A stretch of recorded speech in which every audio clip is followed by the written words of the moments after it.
Hale Media Group presents Go Blue Hoops, where Michigan basketball's past, present, and future all come together in one show.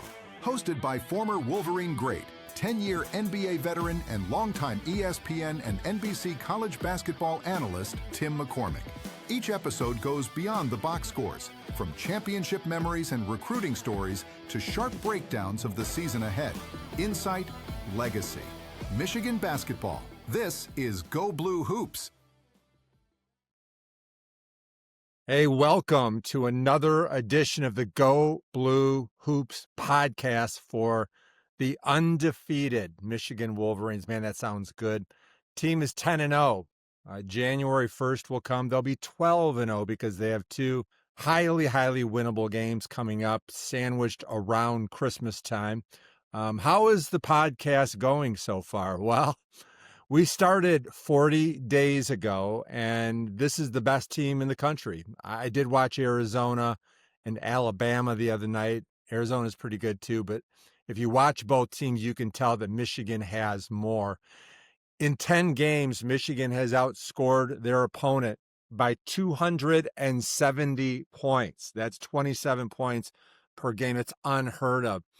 And in today's episode, I'm going to give you Tim's takes on the Maryland game. A lot to learn, a lot to grow from. Michigan only won by 18 points. I'm upset. That's low standards. We want better than that. Just kidding. I have a lot of reasons why I feel better about the team than I did against Rutgers and Villanova. I'll share that. Also, our interview this week is going to be exceptional. Talking to Jimmy King from the Fab Five. We're going to talk about his story, about playing with Chris and Jalen and Ray and Juwan.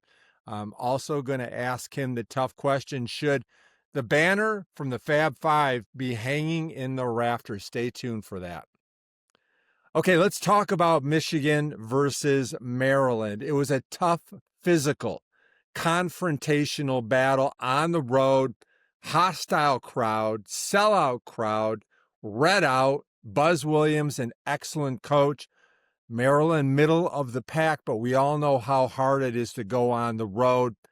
I thought the Diggy Coit was unstoppable. He had 12 threes and made 8 of them. He really kept them in the game. And also his backcourt mate from Indiana, Miles Rice, made big buckets as well. And it really was a recipe for an upset, except there was a second half to be played. In that first half, Michigan was uncharacteristic, and you would have expected them to be a little bit frustrated. They were missing layups early. They struggled on the defensive glass. A lot of times, those long three misses were rebounds for the Terps. And Michigan was down by 5 at halftime. Now, here's what I liked a lot. Without their A game, the response by Michigan in the second half was just exemplary. It gives them something to build on in the future. First half, defense, not good. They gave up 50%. If you lack energy and you lack focus, it mainly shows up on the defensive end. And that's what I saw. The closeout, not as good. Transition defense, not as good. Boxing out, long rebounds were going to Maryland. Also, when you think about it, the best way to make a comeback, and I think that the Michigan team is starting to learn this, is to tighten defense. They get to play in transition. They get fast break points, which is a strength. They get to the rim, and all those buckets in the second half set up their defense. 50 points in the first half, not good. 33 points by Maryland in the second half is absolutely exceptional. If you give up 50, you know what the problem is, and you know that that's what Dusty May and his staff addressed immediately at halftime. Also, I walked away saying that threes and turnovers are no longer a problem for this team. In our first podcast, that's what I pointed to. I'm not sure how Michigan will take care of the ball, and will they be streaky from three? Neither is a concern right now. 12 out of 19 from three. That's 63%. And when Michigan's defense was struggling, the shooting is actually what won this game, or at least kept them in reach. 5 different Wolverines made a three. And so far, when you look at the numbers across the Big Ten, Michigan's threes made, attempts, and percentage, all top 5 in the Big Ten. Also, from a turnover standpoint, Michigan is passing the ball so well. In their 10 games this year, they have 220 assists. That's 22 assists per game, and they're averaging over 11 assists.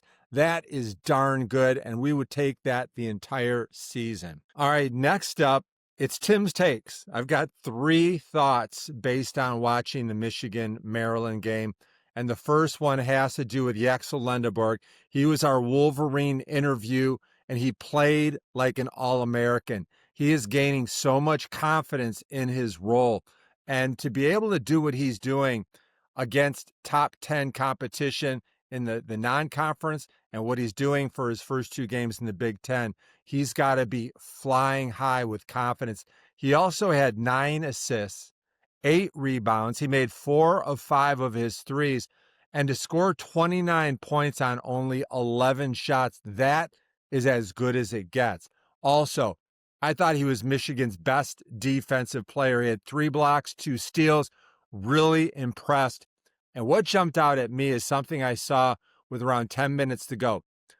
Once again, Diggy Coit is a known quantity in college basketball. He's a proven gunner, made over 250 threes in his career. Let me say it again, 250 threes. This is a guy that knows what to do.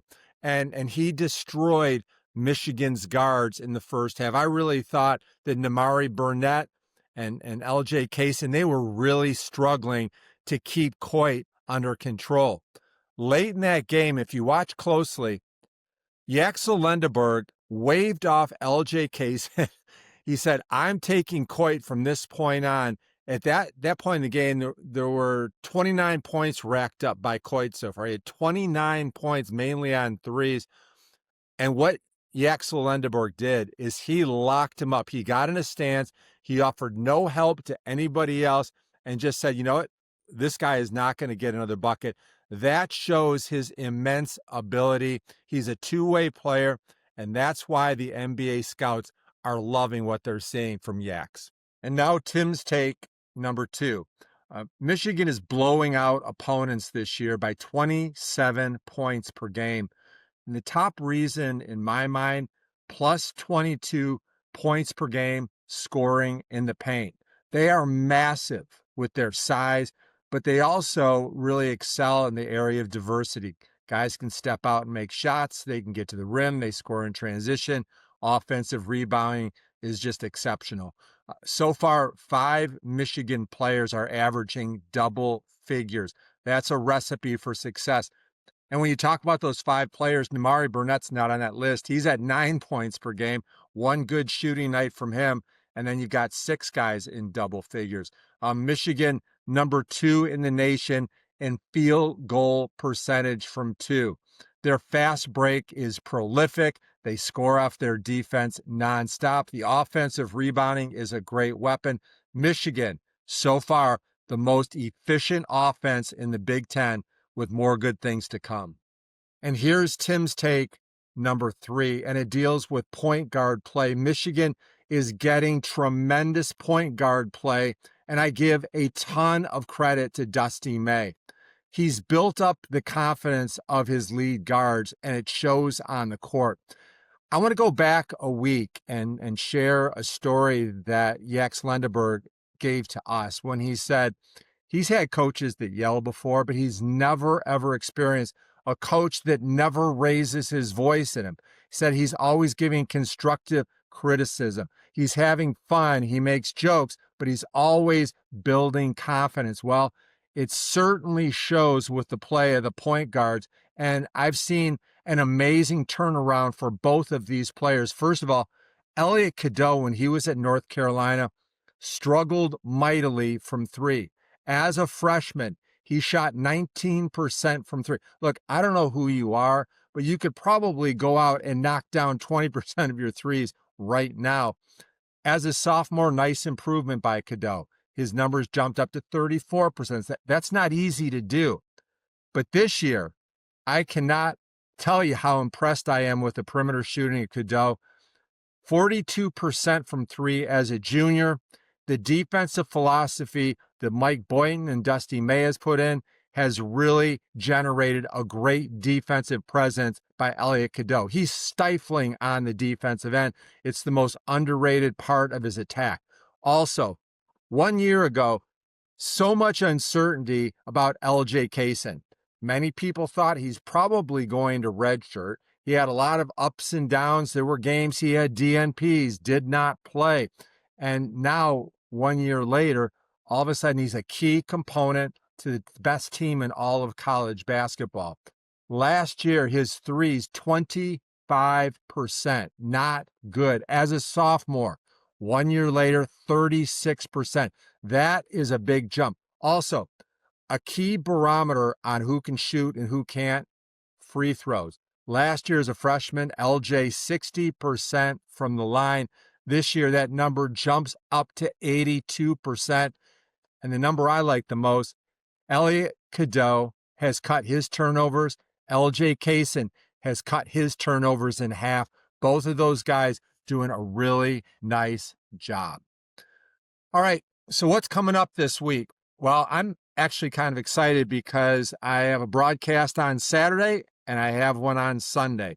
On Saturday, Liberty, who played in the NCAA last year, they got hammered by Oregon in Seattle, but they're a really good program. They play at Dayton, one of the best environments in all of college basketball. That game has an NCAA feel to me. But the game I'm really excited to broadcast, 4 o'clock on Sunday, LaSalle comes to Ann Arbor and plays the Michigan Wolverines. I bet it's been 15 years since I've had a chance to broadcast a Michigan game in Crisler Arena, and it's going to be a real thrill for me. What is the preview that you should know about? Well, first of all, LaSalle has lost 4 of 5. They have a new coach named Darius Nichols. If you're a college basketball fan and you know that name, you may remember that he was John Beilein's starting point guard for 3 years at West Virginia. A similar style, really emphasizing the fundamentals of the game. They crash the boards on the offensive end like crazy. That's going to be a big test for the Wolverines. And they also do a really good job driving, protecting the ball, and getting to the free throw line. I am completely expecting Michigan to play their best game, and it's going to be fun for me. I hope you get a chance to tune in 4 o'clock on Peacock. All right, we're really fired up to have a chance to talk to a Michigan legend, Jimmy King, part of the Fab Five, a McDonald's All-American. He had a great career at Michigan, played in the NBA, and I also am so pleased to be able to call Jimmy King my friend. Jimmy, welcome to the podcast. All right. Hey, Jimmy, thank you so much for spending some time with us. Merry Christmas to you. What are you doing to stay busy these days? Merry Christmas to you. Thanks for having me. Good to see you as always. I appreciate you. One of the many reasons why I went to Michigan, being a fan of yours. But what I'm doing now in Texas, I'm teaching, so I'm back in education. I did that in e-course for a while, but now back in Dallas, I'm in Plano, my old Plano Independent School District, doing some substitute teaching, getting acclimated to, to the long, hard road of raising these kids and teaching our kids. But it's a lot of fun doing it, and it keeps me young, keeps me vibrant. Good for you. Well, we've got so much to talk about. The first and most obvious, this basketball team. You know a lot of basketball. You were actually the radio voice of Michigan basketball before T. Mills. What do you make of this basketball team that Dusty May has playing so well? Well, the first thing is when the coaching staff and Dusty came to Michigan, they reached out to me. I had some meetings with them. I was able to talk to them, speak with them, share some philosophies, share like the culture and the expectations. And I just love the conversations that we had. So I knew going in that I felt like, their philosophy was on point and in line with being champions and winning games, and obviously coming from where he come from and the background that they have, they get the job done. But seeing their start this year and the great things that they've been doing early in the season is really a testament to the hard work that the coaching staff have put on. And the kids are obviously buying into it. So, it's great. It's good to see them on top right now. And although we might be number two, number one in the coaches poll, number two in the AP, we still got, these guys are just started. Like, they've only been together for a couple of months. So as they continue to grow and get used to each other, which sounds weird because they're 10-0, I expect nothing but greater things from them. They play with so much freedom and swagger. They look a little bit like the Fab Five. Do you see any similarities? Oh, absolutely. And I wish we would have played more like the way that they're playing. They have an open style to share the ball. That's one thing I noticed when showing up, seeing their practices.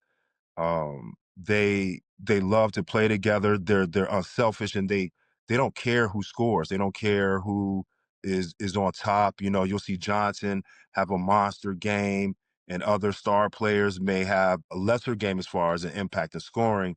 But at the end of the game, all smiles, all high fives. The videos I see in them in the locker room, it's a lot of hype. It's a lot of emotion, and I feel like it's genuine. I feel like they care about each other's success, and it shows. Really, it's hard to get 100 points in college, and they got 5 already this year. So Mm. I know they love sharing the ball. I was watching the Michigan Maryland game and I saw the baggy uniforms and the black socks and the black shoes and the swagger. You got to take a lot of pride in knowing that you guys had an obvious influence not only on that team but all of college basketball. How does that make you feel? It makes me feel still relevant. It's been a Mm. long time, and so that the guys are paying homage to what we did with the black shoes, black socks. Dusty sent a picture to us in a text message to the group, and showed us the preview prior to them actually doing it. So we're still engaged. We love it, and of course, the way I feel about it, because it's near and dear to my heart, no other way but to have black shoes and black socks and represent. I want to talk a lot about the Fab Five, my favorite era of Michigan basketball. Before I dive into a couple questions, I'm just curious. I want you to rank 1 through 5 career points by each of the Fab Five players. Who is number one, two, three, four, five? Give And it a shot. career points? Yeah. Oh. Oh, let's see. Hold on. Don't Um, think too much. Just react. okay. I would say number one, Jalen. Number no. Number one, Juwan. Number two, Jalen. Number three, Chris. Four, Ray, and then last myself. You're a very humble man. You'll be surprised. I've got it right here. Jalen's number one, Okay. Yeah, I thought you did. 1788. Jimmy King, number two. What? Does that surprise you? Hey, no, I could put it in the hole now. No, you outscored Juwan by 16 points. Really? And Ray was number four. Chris Webber was number five. 5. And you That left makes the sense. Yeah, Webb was there, for a couple of yeah, years. But you left being number 2, yeah, that's a surprise. A yeah, surprise. And I thought Jalen was number 1. I did yeah. You think that you he was left a number 1. great legacy though. You played 130 games, top 20 in points scored, top 10 in steals. So you did a good job, Jimmy. Hey, So you got to stay on the court, right? You got to produce. That's what I tell kids today, whether you're a starter, whether you're coming off the bench, it's about production. What can you do when you're in the game? all right, let's go back in time. September of 91, Hmm. you step on the campus with Chris and Juwan and Jalen and Ray. What do you remember about being a freshman, first time on campus? What was that like for you? Really, it was the life, right? That's what we dreamed about, going to a major university, getting on college campus, getting away for the first time away from home, being on your own, being independent, and then having guys like my Fab Five brothers and the rest of the team that was there going through similar things, making adjustments. We could lean on the upperclassmen to figure out how things worked in Ann Arbor, how things work at the university and the expectations that are put up on us. So we had a good mix. It was a great time to come together and to really share in that experience with the guys, upperclassmen all the way down to my freshman classmates. I just remember us really just having a lot of fun, just being kids, cracking jokes with each other, laughing, going to eat together, going to parties together, studying together. We did all the college things, even Yeah. though, I yeah, assume West Quad. Did the students know about this amazing recruiting class? Was there a well, buzz about well, you guys that at that point? it was, but we were in South Quad at that time. I remember, we moved from it. Well, the players usually stayed in West Quad, but when we came in, we were in South Quad, which is literally right across the street from West. So it really wasn't a big uh, atmospheric change. But um, I remember the first day we walked on campus, we didn't even move in the rooms well enough yet where, people even knew we were there. I remember setting our stuff down in the rooms and then running outside with Juwan, Chris, and Jalen and Ray and playing because at that time there was a basketball court on the side of South Quad. Mhm. Now it's a bike rack, or bike racks. But we went out there and just started playing, just like amongst ourselves. We were just really running up and down the court, throwing the passes, throwing alley-oops, bounce passes, no-look passes. And we realized that we had this connection already before we even stepped on the court together. And when we saw that and felt that, we knew we had something special and we really stuck together like glue from that moment on. So practice starts, the returning team not great. They lost in the first round of the NIT the previous year. I think that was Demetrius Caleb and Mike Yep, Talley and yep, Eric Riley. yep. The best players when practice started were clearly the freshmen. Was there any tension or turmoil about, who was going to play, who was going to start? Oh yeah, the upperclassmen didn't want to lose their spots, and they felt like it was their time too to prove that they deserved to play. And us coming in, just thinking like, you know, we're all Americans. Not that that means anything when we go to college, because you still got to prove yourself. But we felt like you said, they had like a down year, and that we could come in and make an impact immediately. It was a great mix, though, of the upperclassmen really giving us knowledge and helping us, and then us coming in with the enthusiasm, not knowing, but being excited. Having that feel of youth that we wanted to infect into the upperclassmen and bring like a style of not street ball, but just having fun on the court, laughing and joking and things like that. Even though upperclassmen is like, there are a lot of things that aren't too funny out here. You'll find out that this is business, is serious business. So we were able to morph the two and kind of feed off each other and learn from each other. And initially, yeah, there was some tension, there was some beef there. But I think after a couple of weeks, we realized that that was detrimental. We weren't going to get anywhere. We weren't going to get any better. It was going to draw a wedge between us and divide us. So, we decided to really stick together and learn from one another, and it worked out. How was Steve Fisher through this whole process? It must have been really hard for him to manage egos, but at the same time to build chemistry. How did he do? I think Fish was really good at, Fish is a psychology major, so he was really good at getting us to really buy in and believe what they were doing. And I think the greatest thing that Fish did was allowing us to be who we were. He didn't try to like really change us. He limited us initially, which was really good. Because we were turning the ball over like nobody's business. We had games where we were turning it over 15, 20, 20. I think we had a game, we had 25 turnovers in a game. And so what they did was really like kind of scale us back, make us understand that the possession of the ball is really important. And even though that pass may have been there or that shot may have been there, you could make a better pass, you can make a better shot. And we started grading ourselves and really being really hard on ourselves about the game and how we wanted to mold ourselves into these players that we became. So the team's doing well. It wasn't until February, actually, when Steve Fisher decided to start 5 freshmen for the first time in college basketball history. How did you find out, Jimmy? What do you remember about that? It was great. I remember it was great for a lot of reasons for me because it was in South Bend.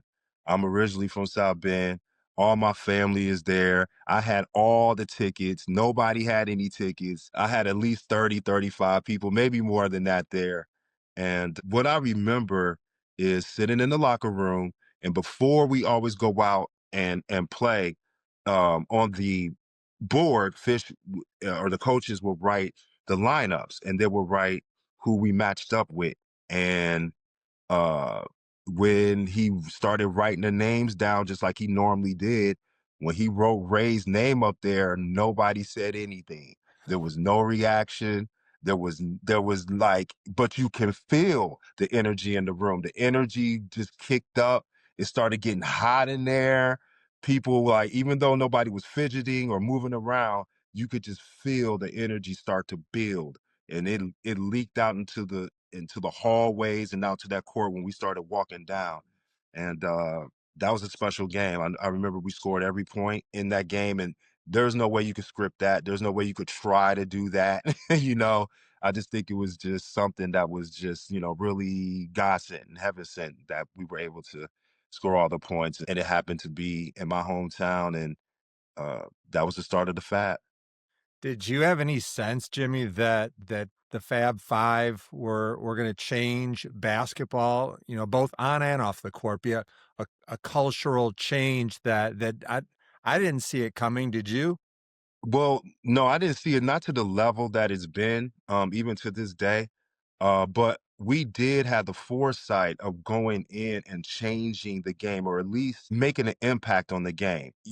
The aesthetics, the ball heads, the longer shorts, the black shoes, the black socks. It was really black socks first. We wore black socks with white shoes, and I love that contrast. We ended up putting on the black shoes, but the black socks with the white shoes was really, to me, the best look, that because it kind of broke up everything, right? You had the white shoes with the dark blue unis and then the black socks. It really looked different and fresh to me. But we spent a lot of time in the quad, in South Quad, as training table, as study table, talking about the impact we can make if we really focus Wow. on the game.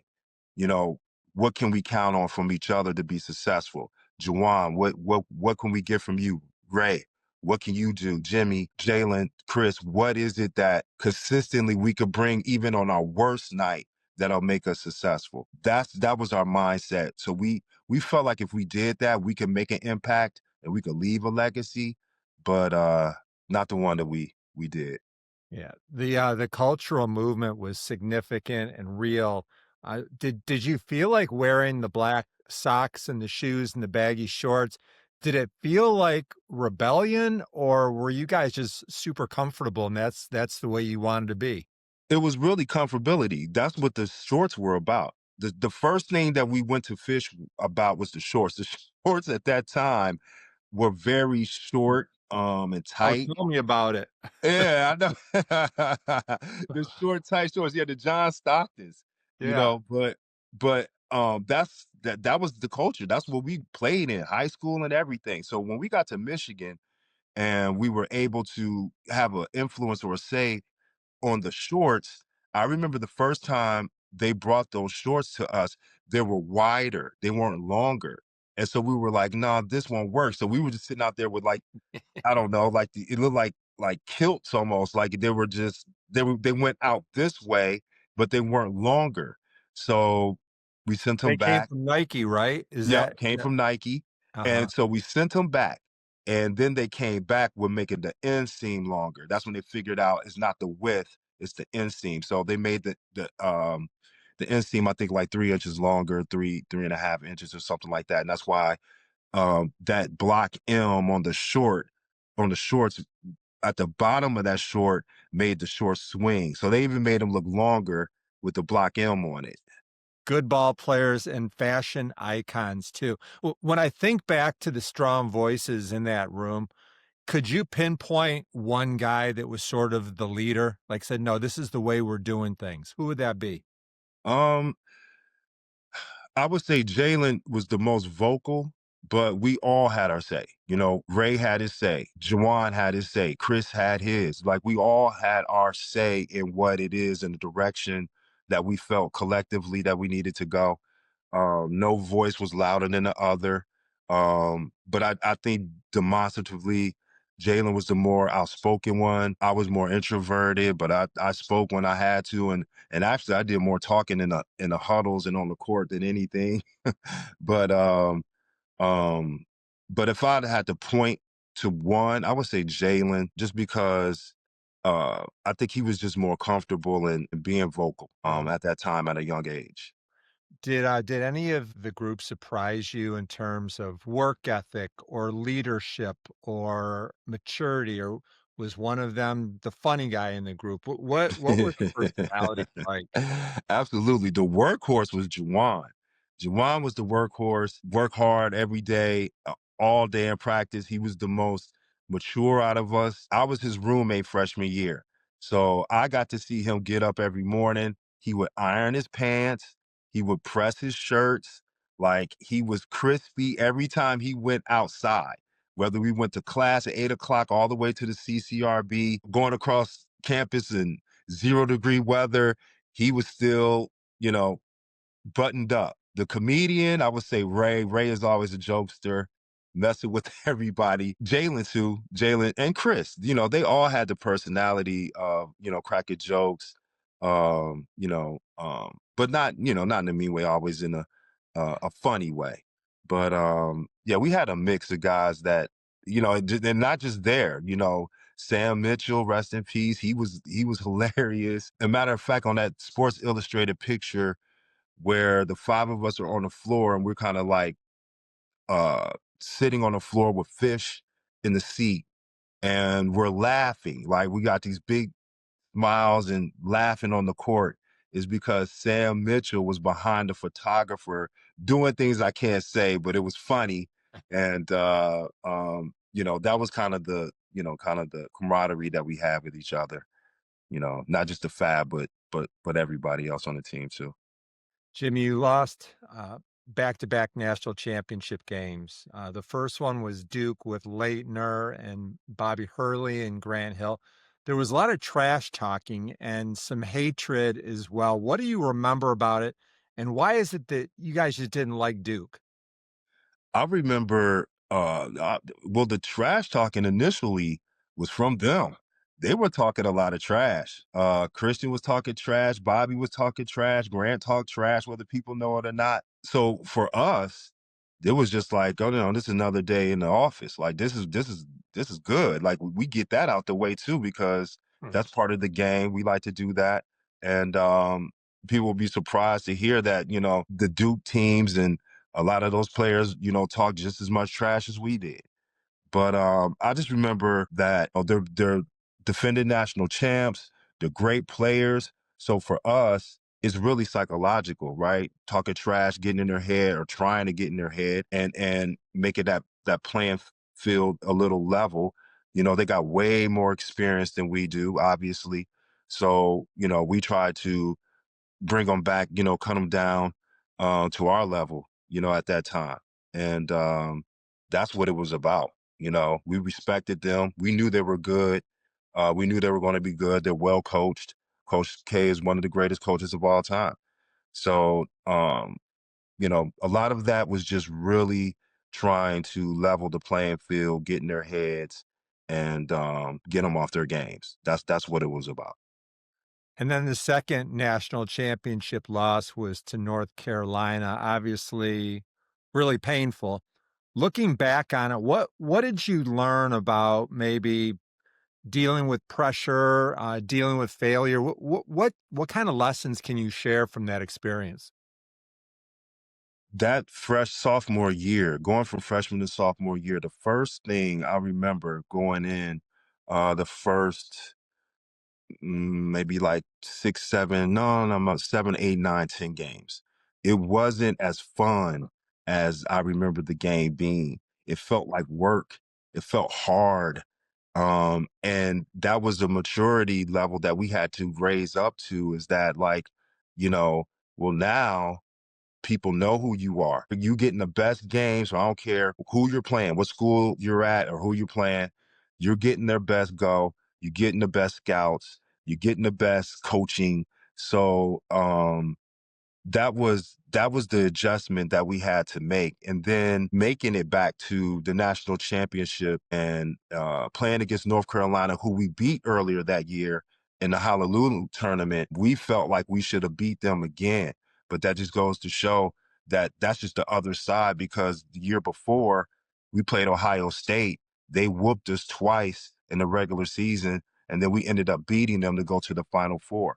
So it's no rhyme or reason. That's why I tell kids that I coach and camps and clinics that you got to give it your all every time. You got to minimize your lulls. I mean, you got to play consistently all the way through, and you got to play a full game. You got to play a full 40 minutes, and you can't take anything for granted, and you can't make any assumptions.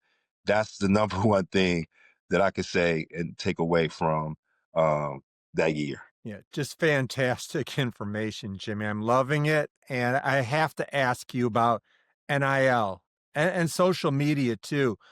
You brought a lot of the pressure to the athletic departments, the NCAA, about how players should be compensated. Can you ever imagine how much money you would make with NIL if you played? Absolutely, because they making it. They're doing it, Yeah. and great for them. Like, I love it, and that's how it should be. Let the market dictate and decide. It goes to the kids who, obviously earned it. But for us, who knows? Who knows what it would have been? You got guys signing 10 million, $12 million contracts in for school at the university. I think between the five of us, and we used to joke about this, between the five of us, it would have been 20 million. And that's number sounds so low now. But back then, that's what we were thinking. In our minds, we were like 4 million each. We didn't even get to five. We was thinking like 4 million. We were thinking 20 million, split it between the five. That's good. So, you know, in today's world, 3.5, $4 million in college, they're getting it. I think we would have got it too.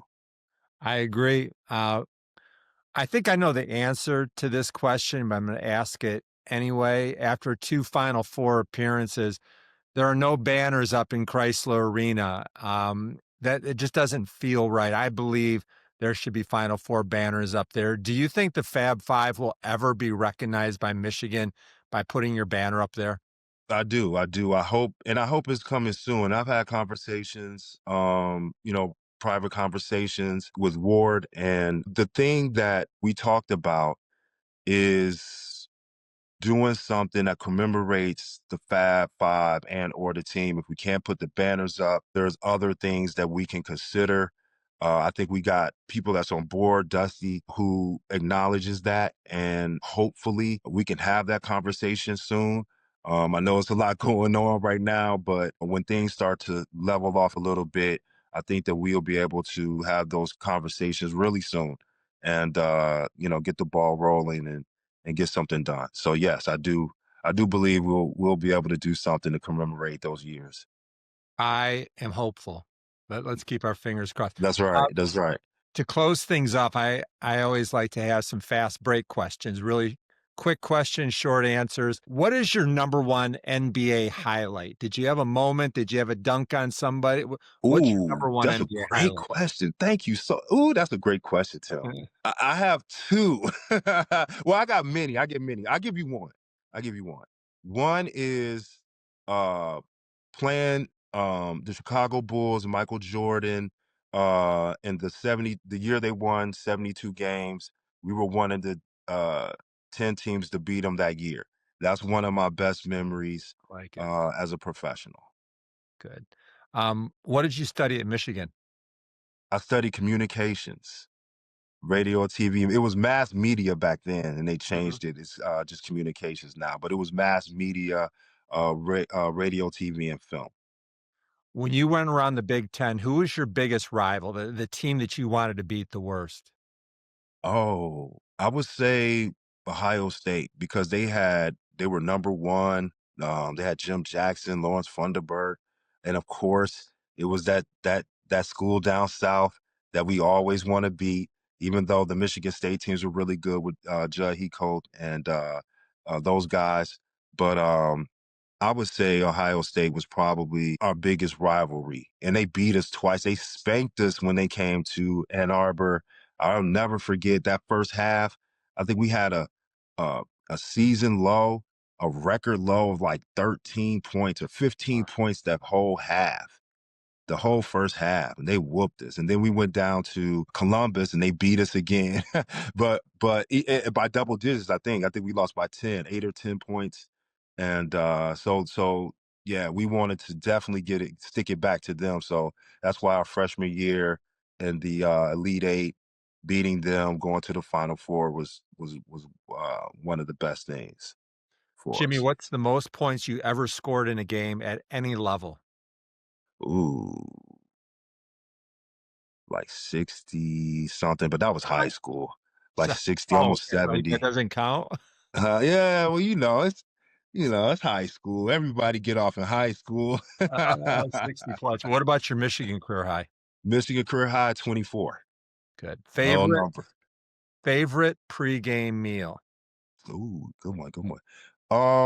Favorite pregame? We had I loved our pregame. We had filet mignon, pasta, the salads were good crisp lettuce and fresh vegetables, uh, and the soup. Like we had clam chowder. That was pretty good. So like the whole meal that was my favorite. Number one choice was Michigan. What was number two? Where did you almost go? Ooh, I probably would have went to Kansas. Roy Williams. I think they had a offense that fit my style of play. Definitely would have been featured there. If not Kansas, um, probably Georgetown. Hmm. And at that time, it was considered a big man school. They still had Lonzo Mourning, they had Dikembe Mutombo, and that's what they're known for typically. But I remember John telling me he was like he needed and wanted to change his style, and he wanted to start with me. But I didn't believe him. That's why I was like, I think I'm gonna be throwing it into Alonzo. But yeah, that probably would have been the next after Michigan was Kansas and or Georgetown. Who is the biggest Fab Five trash talker? Jalen. Jalen's the biggest trash talker because he's not gonna stop. Even if you think you got the best of him, he's gonna figure out a way to come back at you. So I would say the best trash talker is probably Jalen. And your number one favorite Michigan memory, either a big game, a big shot. What was number one for you? Um, I would say probably the game I scored my career high because I shot 10 for 11. I had a couple of dunks in that game, some and ones over Big Dog, who was a monster. So that's why it's really, a memorable game for me. And we won. Perfect. And my final question, I promise, when people look back 50 years from now about the Fab Five, what do you hope that people remember the Fab Five for? I hope they remember us for really changing the game in the way of being able to, like how we see it today. We had a big influence on really showing your emotion on the court because, we would get criticized for high-fiving, laughing, smiling, and just really enjoying the game. We were enjoying each other, motivating each other, and having fun. That's one thing I hope people remember about us. And also, not just the dunks and the fast breaks and all of that, but our defense. People forget we were the number one defensive team in the country too. So we were pretty good. We took both sides to heart. It's not just a one-sided game. You got to play both ends. Jimmy King, you're a legend. You're a hero. You're my friend. I am so glad we had a chance to talk and reminisce a little bit. I want you to share that trivia question though. Jalen, Jimmy, and then Juwan, Ray, and Chris Webber. I got it now. Wow. Top Now scorers in Michigan number history from the 2 Fab Five. out the crew. I'll take it. You can make some money off that. Make sure you That's give them a right. call and put them in that place. All right? Limited shots. That's okay. Yeah, I'm gonna hype it up now. Yeah. Well, let's enjoy this run by the current Michigan team. And once again, Absolutely. I can't thank you enough. Great No, job, thank Jimmy you, Tim. I King. appreciate you, my brother. Appreciate you. Thank you. All right, Michigan basketball fans, episode 7 on the Go Blue Hoops podcast is a wrap. Thank you so much to Fab Fiver, Jimmy King. Thank you to the Michigan Wolverines for being dominant and so much fun to watch. We wish them a very happy holiday and a Merry Christmas. And I am so excited because Sunday I'm broadcasting LaSalle against Michigan on Peacock. Make sure you check it out if you get a chance. Go ahead and give us your likes, subscribe, tell your friends about it. We're having so much fun and we want to share the wealth. Merry Christmas, everybody. If you like this kind of content, please like, share, follow, and subscribe. And as always, go blue.